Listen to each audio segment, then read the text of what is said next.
ছাত্রছাত্রীদের কাছে দেখা হবে যে তাদের মোট প্রাপ্ত কত রয়েছে। সুযোগ থাকছে সোমরাজ, এই নতুন পদ্ধতিতে সুযোগ থাকছে। প্রথমে ফেল করলেও, প্রথম সেমিস্টারে ফেল করলেও হতাশ হওয়ার কোনো জায়গা নেই। যদি দ্বিতীয় সেমিস্টারে ভালো ফল হয়, দুই সেমিস্টারের ফল মিলিয়ে যদি পাস মার্ক যদি হয়ে থাকে তাহলেই হলো। সেক্ষেত্রে আর প্রথম সেমিস্টারে ফেল এটা আলাদা করে দেখা হবে না। ধন্যবাদ সোমরাজ।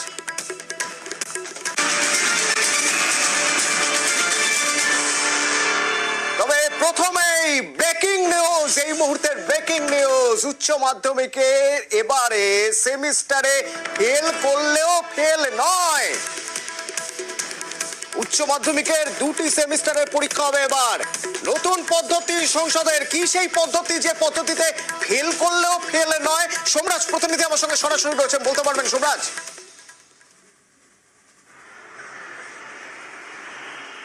দেখো, আগামী বছর থেকে উচ্চ মাধ্যমিক শিক্ষা সংসদ সেমিস্টার পদ্ধতিতে উচ্চ মাধ্যমিক পরীক্ষা নেওয়ার পরিকল্পনা করছে। অর্থাৎ উচ্চ মাধ্যমিকের পরীক্ষার্থীদের দুটি পরীক্ষা দিতে হবে, প্রথম সেমিস্টার এবং দ্বিতীয় সেমিস্টার। একটি সেমিস্টার হবে নভেম্বরে, অন্য সেমিস্টার হবে মার্চ মাসে।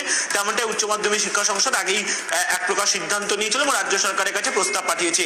যেটা উচ্চ মাধ্যমিক শিক্ষা সংসদের পরিকল্পনা যে সেমিস্টার সিস্টেমে ফেল করলেও ফেল নয়। অর্থাৎ দুটি সেমিস্টারের মধ্যে যদি কোনো পরীক্ষার্থী কোনো বিষয় প্রথম সেমিস্টারে অকৃতকার্য হয় বা তিনি 5 নম্বর না পান, তাহলেও তিনি পরবর্তী সেমিস্টার অর্থাৎ দ্বিতীয় সেমিস্টারটি সে দিতে পারবেন। অর্থাৎ প্রথম সেমিস্টারে কোনো বিষয় অকৃতকার্য হয়ে গেলে সেই পরীক্ষার্থী যে দ্বিতীয় সেমিস্টার দিতে পারবে না এমনটা নয়। সাধারণত বিশ্ববিদ্যালয় স্তরে যেখানে সেমিস্টার পদ্ধতিতে পরীক্ষা হয়, একটি সেমিস্টারে একটি বিষয় যদি অকৃতকার্য হয় তাহলে তাদের ফের পরবর্তী ক্ষেত্রে সেই সেমিস্টারে সেই বিষয় পরীক্ষা দিতে হয়। কিন্তু এক্ষেত্রে উচ্চ মাধ্যমিক শিক্ষা সংসদ যে পরিকল্পনা নিয়েছে যে যদি কোনো পরীক্ষার্থী প্রথম সেমিস্টারের কোনো বিষয় অকৃতকার্য হয় তাহলে সে পরবর্তী সেমিস্টারে পরীক্ষা দিতে পারবে।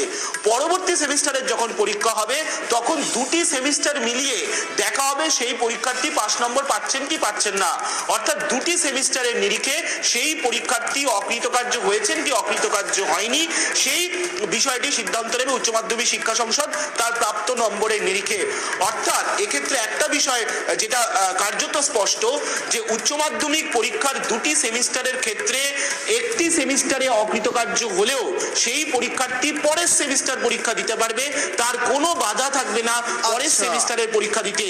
যখন দ্বিতীয় সেমিস্টারের পরীক্ষা দেবে তখন ছাত্রছাত্রীদের কাছে দেখা হবে যে তাদের মোট প্রাপ্ত কত রয়েছে। সুযোগ থাকছে সোমরাজ, এই নতুন পদ্ধতিতে সুযোগ থাকছে। প্রথমে ফেল করলেও, প্রথম সেমিস্টারে ফেল করলেও হতাশ হওয়ার কোনো জায়গা নেই। যদি দ্বিতীয় সেমিস্টারে ভালো ফল হয়, দুই সেমিস্টারের ফল মিলিয়ে যদি পাস মার্ক যদি হয়ে থাকে তাহলেই হলো। সেক্ষেত্রে আর প্রথম সেমিস্টারে ফেল এটা আলাদা করে দেখা হবে না। ধন্যবাদ সোমরাজ।